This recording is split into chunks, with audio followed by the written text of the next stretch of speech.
Hello friends, welcome to smile and learn civil engineering. तो जैसे कि हमने बताया था कि लाइव सेशन जो है वो नहीं हो पाएगा, तो नहीं हो पा रहा है, लेकिन मैं अपलोड कर रही हूँ सेशन को, क्योंकि क्वेश्चंस आप लोगों के साथ शेयर करने में बहुत ही मजा आता है। बढ़िया सी सेशंस होंगे। तो शुरू करेंगे क्वेश्चन नंबर 1 के साथ। Expected outturn of 2.5 centimetre cement concrete floor पर मैशन पर डे। तो ये वाला क्वेश्चन जो है ये हमने लाइव सेशंस में बहुत सारे बार डिस्कस कर चुके हैं ऑलरेडी। जो 2.5 सेंटीमीटर सीमेंट कंक्रीट फ्लोर के लिए आउटटर्न है वो दोस्तों क्या है, वो है आपका 7.5 सेंटीमीटर, 7.5 स्क्वायर मीटर। ठीक है, तो ये आपको करके रखना है याद। क्वेश्चन नंबर 2 के और बढ़ते हैं। Main cause of इनएडिक्वेट stability of bitumen mix doesn't include. तो जो है इनएडिक्वेट स्टेबिलिटी बिटुमिन मिक्स के लिए ये क्या क्या इंक्लूड नहीं करते हैं, तो देखिए ग्रेडेशन ऑफ एग्रीगेट बहुत इंपॉर्टेंट है। Wrong viscous grade of bitumen भी इंपॉर्टेंट है, क्योंकि ये आपका स्टेबिलिटी को कंट्रोल करता है। क्वालिटी चेक भी स्टेबिलिटी को कंट्रोल करता है। और जो स्टॉपिंग साइड डिस्टेंस है वो कंट्रोल नहीं करता है, बल्कि ये आपका जो है जियोमेट्रिक डिजाइन वाला फीचर है। ठीक है, क्या फीचर है? जियोमेट्रिक डिजाइन वाला फीचर है, highway geometric design. Okay, question number 3 क्या कह रहे हैं हम लोग दोस्तों देख लेंगे।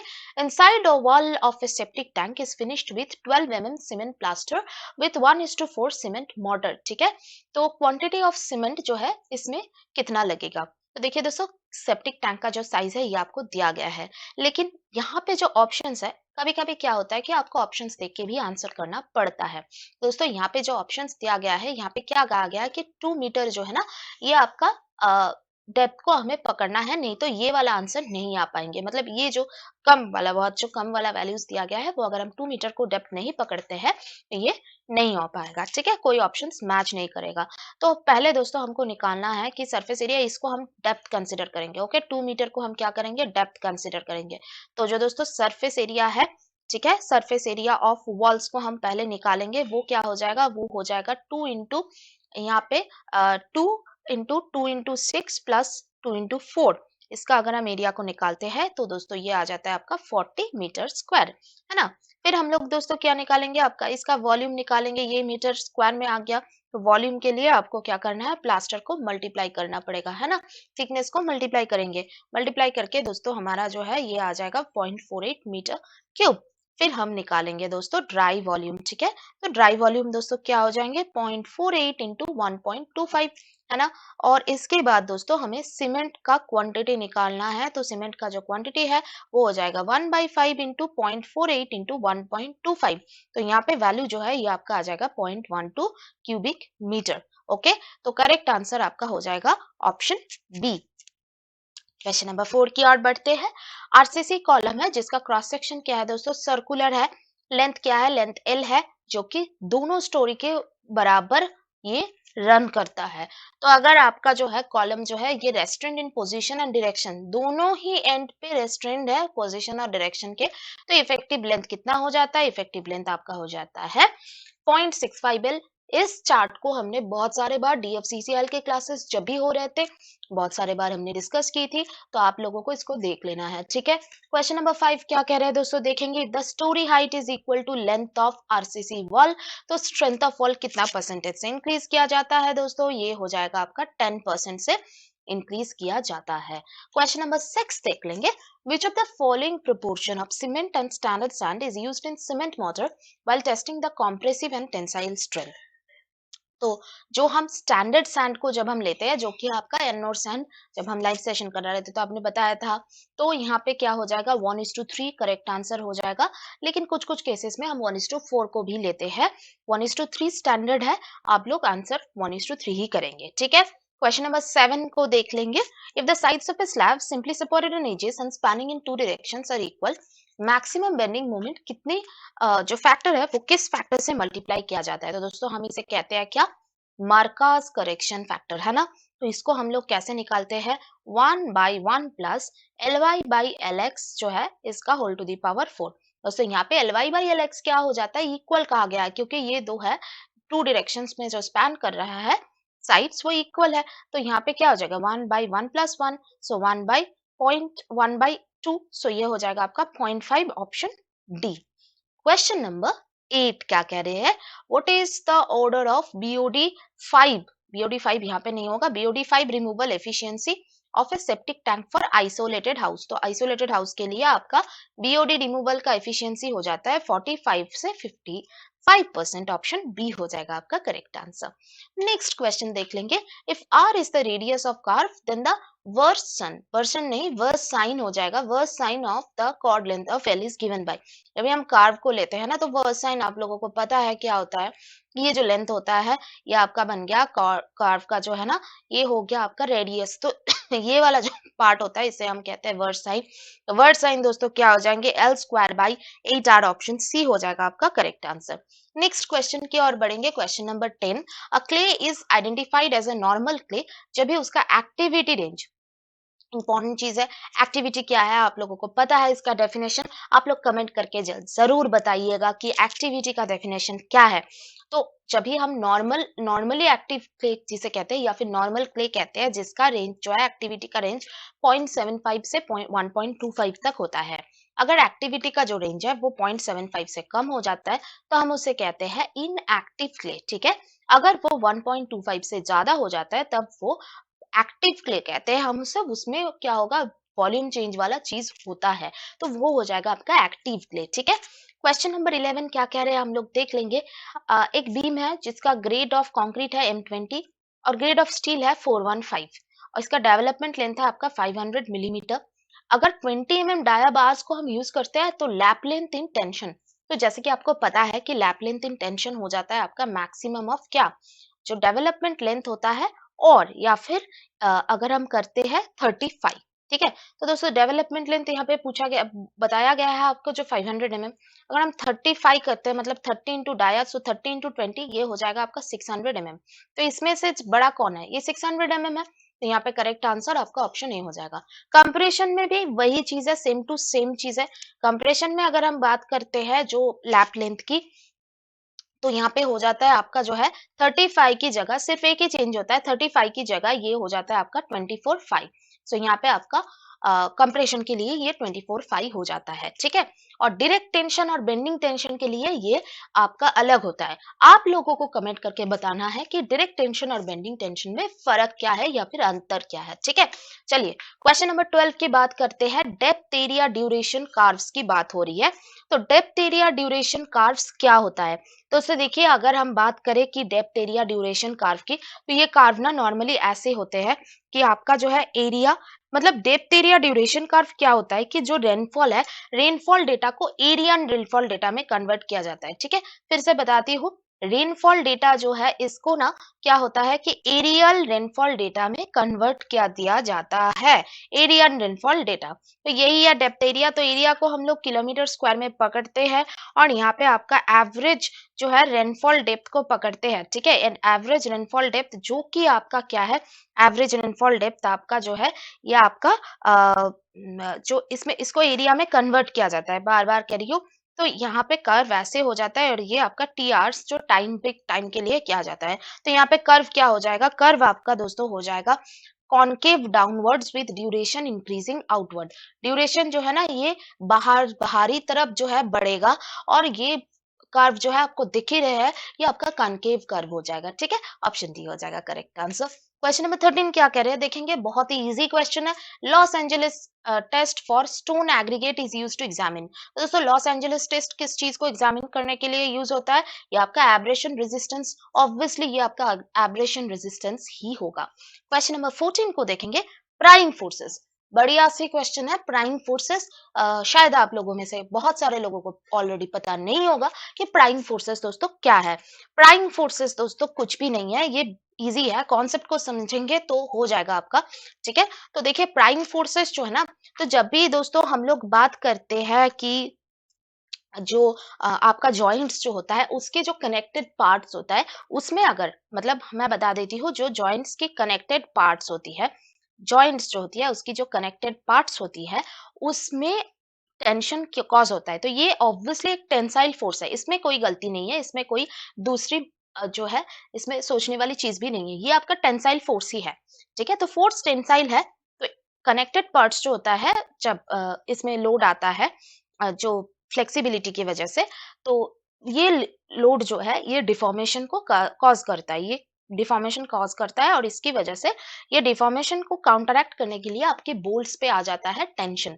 ठीक है, ये बोल्ड वाली पार्ट है, तो बोल्ट्स पे आ जाता है टेंशन। प्राइम फोर्सेस को हम लोग रिप्रेजेंट करते हैं Q equal to MP divided by W करके। ठीक है, तो दोस्तों यहाँ पे जो sorry MP divided by N करके, तो N है आपका नंबर ऑफ बोल्ट लाइन या फिर बोल्ट्स जो भी बताएंगे आप लोग, और MP जो होता है ये आपका प्लास्टिक मोमेंट कैरिंग कैपेसिटी होता है, FY by 1.15 WT square divided by 4। Thickness of the plate हो जाता है आपका T और W हो जाता है आपका लोड जो अप्लाई हो जाता है। ठीक है, तो यहाँ पे दोस्तों करेक्ट आंसर आपका ऑप्शन बी होगा। फोर्सेस हमेशा टेंसाइली आता है, जो कनेक्टेड पार्ट्स होता है उसमें उसके जॉइंट्स के लिए जो डिफॉर्मेशन आता है बोल्ट्स पे, उसके जो वो अगर डिफॉर्म करता है तो उसको तो काउंटरैक्ट करना पड़ेगा ना, क्योंकि उसमें अगर आपका लोड आ रहा है तो वो लोड कहाँ पे दिखेगा, आपका जो पॉइंट ऑफ कांटेक्ट है उसी पे दिखेगा, और वो क्या है, वो बोल्ट ही है।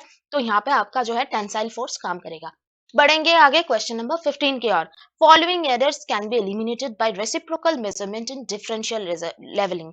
तो हम लोग दोस्तों क्या करते हैं, लेवल को मिडवे पे सेट करते हैं, है ना।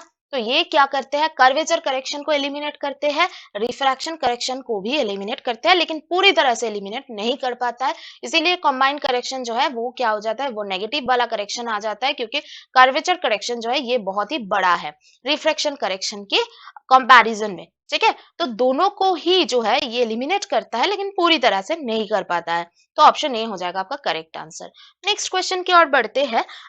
IAS 456 2000 के अनुसार जब हम रेनफोर्स्ड कंक्रीट बीम को डिजाइन करते हैं तो जो मैक्सिमम अलाउएबल शियर स्ट्रेस होता है वो किस चीज पे डिपेंड करता है। तो यहाँ पे दोस्तों क्या हो जाएगा, ग्रेड ऑफ कंक्रीट पे डेफिनेटली डिपेंड करता है, और एनफोर्समेंट परसेंटेज जो आपका पीटी कह के कहलाता है उस पे भी आपका डिपेंड करता है। ये एफसी के पे भी डिपेंड करता है और ये पीटी पे भी डिपेंड करता है, दोनों की चीज में डिपेंड करता है। क्वेश्चन नंबर 17 को देखेंगे हम लोग। Curvature correction to a staff reading in a differential levelling survey. तो आज बहुत ही ज्यादा ये करेक्शन वाला पार्ट से क्वेश्चंस आ रहे हैं, मिलजुल के क्वेश्चंस हम लोग करते हैं। पिछले वाले जो सेशंस है WBPSC जेई के सेशंस, हाँ हालांकि वो बंगाली में है लेकिन इंपॉर्टेंट है क्वेश्चंस, आप लोग जाके क्वेश्चंस को चेक कर सकते हैं। उसका लिंक मैंने डिस्क्रिप्शन पे प्रोवाइड कर दी है ऑलरेडी, तो आप लोग वहां पे भी जाके चेक कर सकते हैं। और बहुत सारे एमसीक्यूज का वीडियो ऑलरेडी हमारे चैनल पे है, तो आप लोग जाके उस वीडियोस को देखिए। और दोस्तों तीनों दिन, मंडे वेडनेसडे फ्राइडे, तीनों के तीनों दिन ऐसे एमसीक्यू सेशंस आएंगे, चाहे वो लाइव हो चाहे वो रिकॉर्डेड हो, लेकिन आएंगे जरूर। ठीक है, तो कर्वेचर करेक्शन स्टाफ रीडिंग के हिसाब से जो है डिफरेंशियल लेवलिंग सर्वे के लिए वो हमेशा हमेशा के लिए क्या हो जाता है, सब्सट्रैक्टिव ही होता है। आपका रिफ्रैक्शन करेक्शन जो है वो एडिटिव होता है, लेकिन कर्वेचर करेक्शन आपका सब्सट्रैक्टिव हो जाता है। ठीक है, नेक्स्ट क्वेश्चन की ओर बढ़ेंगे कि एक soil investigation work at site है। देखिए बहुत ही बढ़िया क्वेश्चन है। एसपीटी कंडक्ट हुआ था, हर 1.5 मीटर इंटरवल में एसपीटी कंडक्ट हुआ था अप टू 30 मीटर। मानिए कितना ज्यादा डेप्थ है, 30 मीटर तक हुआ। नॉर्मली जो हम लोग करते हैं ना, हम लोग को भी कभी कभी सॉइल इन्वेस्टिगेशन करने का मौका मिलता है, तो हम लोग भी करते हैं। जो 30 मीटर वाले डेप्थ एक्सकैवेशन करने में ना बहुत ज्यादा दिक्कत हो जाता है, बहुत ही ज्यादा टाइम लगता है, बहुत ही ज्यादा आपका जो है वो जब हम एसपीटी करते हैं तो उसकी जो लोड को हमको ले करना पड़ता है 30 मीटर तक, मतलब आप समझ रहे हैं बहुत ही ज्यादा डेप्थ है। ठीक है, तो 3 मीटर के डेप्थ में क्या है, hammer blows successive 150 metre millimetre के पेनिट्रेशन में आपका हैमर ब्लोज, यही तो है ना आपका एसपीटी एन वैल्यू, क्या है यही तो है ना एन वैल्यू। तो एन वैल्यू कैसे निकाला जाता है, ठीक है, इसी से हम लोग एन वैल्यू को निकालते हैं, है ना। तो मानिए, तो SPT N value at 3 metre depth, तो अभी हर सक्सेसिव 150 हुआ है ना, तो 150 तीनों 150 हुआ, तो आपका कितना हो गया 450। लेकिन हम ना दोस्तों पहले वाला जो आपका फर्स्ट पेनिट्रेशन होता है जो मतलब 150 का जो पेनिट्रेशन होता है इसको नहीं लिया जाता है, तो हम लोग सिर्फ दोनों के दोनों मतलब 8 वाला को हम लोग कवर नहीं करेंगे। ये तो बहुत ज्यादा है, 8 नहीं होता है, क्योंकि बहुत ही ज्यादा हार्ड वाला सॉइल होगा तभी आपका 8 आएगा, लेकिन नहीं तो आपका इससे कम नहीं आए, इससे ज्यादा नहीं आएगा, इससे कम ही आएगा। आपका सक्सेसिव जो पेनिट्रेशन होगा उसमें ज्यादा आपका ब्लो देना पड़ेगा, है ना। तो 6 और 9 तो टोटल हो गया आपका 15, तो एसपीटी एन वैल्यू हो जाएगा आपका 15। इसके लिए करेक्शंस भी है, वो भी आपको पता है, दोनों करेक्शंस है, डायलेटेंसी करेक्शन, ये सब भी आप फार्मूला को याद करने की कोशिश कीजिए। ठीक है, थोड़ी थोड़ी करके याद कीजिए बट कीजिए। ओके, नेक्स्ट क्वेश्चन को हम लोग करेंगे cover. X design bond stress for plain bars in tension. तो ये आपका इसका वैल्यूज आपका नॉर्मली 456 पे दिया हुआ है, उसको भी आपको करना है याद, हर एक ग्रेड के लिए अलग अलग सी होती है, ठीक है। तो bond stress plain bars in tension के लिए एक्स है, bond stress for HYSD bars in compression Y, ठीक है। तो दोस्तों हम लोग कंप्रेशन के लिए इसको कितना बढ़ाते हैं, हम लोग कंप्रेशन के लिए इसको बहुत ही आपको पता है 60% और इसके जो डिफॉर्म 25% और डिफॉर्म बार्स के लिए हम इसे 60% तक बढ़ाते हैं, तो ये ऑब्वियसली ज्यादा होगा, सो y is obviously greater than x। और z bond stress for HYSD bars in tension, तो ये आपका क्या हो जाएगा, y जो है ये z से भी ज्यादा है, मतलब y is greater than z is greater than x। तो यहाँ पे करेक्ट आंसर आपका कौन सा हो जाएगा, y greater than z greater than x, option B हो जाएगा आपका करेक्ट आंसर। क्वेश्चन नंबर 20 की ओर बढ़ते हैं। स्टील रॉड है, सोम का क्वेश्चंस भी हमें करना है। स्टील रॉड है, 30 mm डाया है, लेंथ 3 मीटर है, पुल आपका कहा गया है, एलोंगेशन पता भी है आपको, del L is equal to PL/A, है ना, इजी क्वेश्चन है। 50 किलो न्यूटन, ये है न्यूटन पर मीटर स्क्वायर, 50 इंटू 10⁻3, लेंथ है आपका 33 मीटर, मीटर को मीटर ही रखेंगे, किलो न्यूटन को न्यूटन पे कन्वर्ट कर दिया हमने। एरिया जो है ये आपका हो जाएगा π/4 इंटू 30 mm है, 0.03 है ना, 1 2, ठीक है, 2 3, हाँ 0.03 स्क्वायर मल्टीप्लाइड बाई 200 इंटू 10⁹ तो इसी में से आपको निकालना है, और ये आपका आंसर जो आएंगे इसको फिर से आपको 1000 से डिवाइड करना है, क्योंकि आंसर जो है ये मीटर पे आएंगे, 1000 से डिवाइड करेंगे तभी आपका वैल्यूज मिलीमीटर पे आएंगे। तो आप लोग कन्वर्ट कीजिए तो आपको आंसर जो आएगा 1.062, सॉरी इसको 1000 से मल्टीप्लाई करना पड़ेगा, है ना, इसको 1000 से मल्टीप्लाई करना पड़ेगा क्योंकि मिलीमीटर से मिलीमीटर को कन्वर्ट कर रहे हैं, 1000 से मल्टीप्लाई कीजिए, ठीक है, 1.062 millimetre. Question number 21, column splice, तो आपको पता है स्प्लाइस का काम क्या है, बहुत सारी जगह पे आपको दिखने को भी मिलेगा, बहुत अच्छी चीजें हैं, आपको थोड़ा सा ये सब चीजों को लेकर पढ़ाई करना पड़ेगा, जिसने भी प्रैक्टिकली एक्सपीरियंस नहीं किया होगा उसको स्प्लाइस वाली चीज से, स्प्लाइस ये जो लॉग एंगल्स कहाँ पे लगता है, कैसे लगता है प्रैक्टिकली, तो ये आपको पढ़ाई करके रखना है, ठीक है। कॉलम स्प्लाइस लेंथ को, कॉलम की लेंथ को इंक्रीज करने के लिए हम लोग कॉलम स्प्लाइस को यूज करते हैं, और स्ट्रक्चरल स्टेबिलिटी देने के लिए दोस्तों हम लोग कुछ दूसरी चीजों को यूज करते हैं, उसका कमेंट आप लोग कीजिए, कमेंट बॉक्स में जाके कमेंट ऑब्वियसली कीजिए, ठीक है। आगे बढ़ेंगे क्वेश्चन नंबर 22 की ओर। IS 875 पार्ट 3 2015 के अनुसार विंड लोड जो है इसका, ये अगर नॉर्मल डायरेक्शन पे इंडिविजुअल स्ट्रक्चरल एलिमेंट के नॉर्मल डायरेक्शन पे या फिर क्लैडिंग यूनिट, क्लैडिंग को लेके हमने बहुत सारे क्वेश्चंस किए हैं, आप लोग जाके देखिए प्रीवियस सेशंस में, क्योंकि क्लैडिंग बहुत इंपॉर्टेंट सी पार्ट है। तो इनमें से कौन सी चीज को कंसिडर नहीं किया जाता है, बहुत ही ज्यादा इंपॉर्टेंट चीज है। तो दोस्तों हम इसका एक फॉर्मूला है, हम लोग उस फॉर्मूला को देखेंगे, जो जो आपका जो है विंड वाला फोर्स जो काम करता है वो हो जाता है आपका CPE minus CPI into AP into जो होता है आपका D, ठीक है। तो CPE जो होता है ना, ये इंटरनल और एक्सटर्नल प्रेशर कोएफिशिएंट्स होता है, ये एक्सटर्नल प्रेशर कोएफिशिएंट, एक internal pressure coefficient. Surface area दोस्तों हो जाता है आपका AP, और डिजाइन जो विंड प्रेशर होता है वो आपका हो जाता है D, मान लीजिए D या फिर P, आप P को पकड़ सकते हैं, या फिर जो APD जो है ना, तो P को PD जो है ना, ये विंड प्रेशर मान लीजिए, विंड प्रेशर, ठीक है।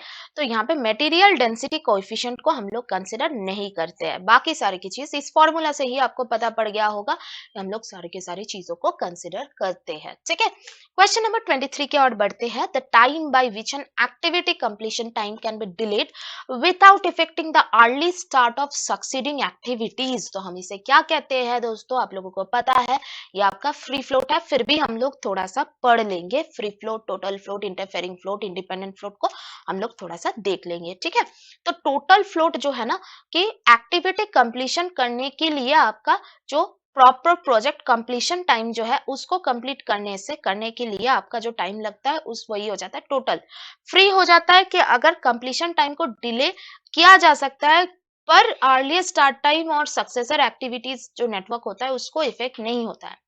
इंटरफेयरिंग फ्लोट में इफेक्ट हो जाता है, ठीक है। तो ये आपका अर्ली स्टार्ट टाइम पे, ये एक्टिविटी को आप डिले करेंगे तो ये आपका डिले करेंगे प्रोजेक्ट टाइम में। और इंडिपेंडेंट फ्लोट जो होता है प्रोजेक्ट को भी नहीं डिले करते हैं और लेट फिनिश जो होता है अगर वो भी रहता है, मतलब जो भी प्रीडिसेसर्स और सक्सेसर्स एक्टिविटी जो भी होता है उसको भी नहीं डिले करता है, वो इंडिपेंडेंट फ्लोट हो गया। ठीक है, तो ये चारों आपका फ्लोट होगा और यहाँ पे जो आंसर होगा वो आपका हो जाएगा फ्री फ्लोट। ठीक है, आगे बढ़ेंगे क्वेश्चन नंबर 24 की ओर। IRC has recommended that maximum spacing between expansion joints should not exceed dash for rough surface interface, rough interface layer. ठीक है, तो ये बात इंपॉर्टेंट है, इस क्वेश्चन कॉमन है लेकिन ये वाला जो पार्ट है ना, rough surface interface, rough interface layer, ये इंपॉर्टेंट है। तो यहाँ पे करेक्ट आंसर आपका 140, जबकि आपका जो है स्मूथ इंटरफेस लेयर अगर आपसे पूछा जाएगा तो अब तब आपको आंसर करना है 90 मीटर से 120 मीटर। ठीक है, लेकिन रफ के लिए आपका 140 मीटर हो जाएगा। क्वेश्चन नंबर 25 और इस सेशन की last question, compaction factor of 0.88 indicates. तो बहुत सारी बार क्या हुआ है कंपैक्शन फैक्टर, ये आपका कुछ भी नहीं, मीडियम, क्योंकि हमें पता है कि 0.85 से 0.92 तक जो फैक्टर होता है कंपैक्शन फैक्टर, वो उसमें आपका मीडियम वर्केबिलिटी ही होता है। ऑप्शन सी हो जाएगा करेक्ट आंसर। और इसके लिए आपका स्लम वैल्यू करीब करीब 50 से 100 mm के आसपास ही रहता है। ठीक है, तो ये भी आपको याद करके रखना है। सारे के सारे बहुत ही इंपॉर्टेंट पार्ट है कंपैक्शन फैक्टर, और वर्केबिलिटी से क्वेश्चन आने का चांसेस बहुत ही ज्यादा है, क्योंकि ये इंपॉर्टेंट पार्ट है और इसमें से बहुत सारे बार क्वेश्चन पूछा भी गया है। ठीक है, तो दोस्तों हम हर एक कोशिश, पूरे की पूरी कोशिश करेंगे आप लोगों के साथ ज्यादा से ज्यादा नंबर ऑफ एमसीक्यूज को शेयर करने के लिए। इसमें क्या होता है, आप लोगों का प्रैक्टिस हो जाता है। कमेंट कीजिए सेशन की हर एक क्वेश्चंस जो मैंने पूछी है सेशन में, उसको कमेंट में कमेंट जरूर कीजिएगा, सेशन को लाइक जरूर कीजिएगा। और मंडे वेडनेसडे फ्राइडे को हम इस सेशन को लाएंगे, चाहे वो लाइव हो चाहे वो रिकॉर्डेड हो, हम इस सेशन को जरूर लाएंगे। तो आप लोगों का सपोर्ट जरूरत है, सपोर्ट की जरूरत है। शेयर कीजिए, चैनल को सब्सक्राइब कीजिए, और हमारे जो टेलीग्राम ग्रुप है, अगर आपने अभी तक टेलीग्राम ग्रुप पे ज्वाइन नहीं किया है तो ज्वाइन कीजिए। हमारे फेसबुक पेज पे जाके उसको लाइक कीजिए, रेटिंग दीजिए उसको, और चैनल को सब्सक्राइब करके पास के बेल आइकन को प्रेस करना बिल्कुल ही ना भूलें। Thank you for watching this video.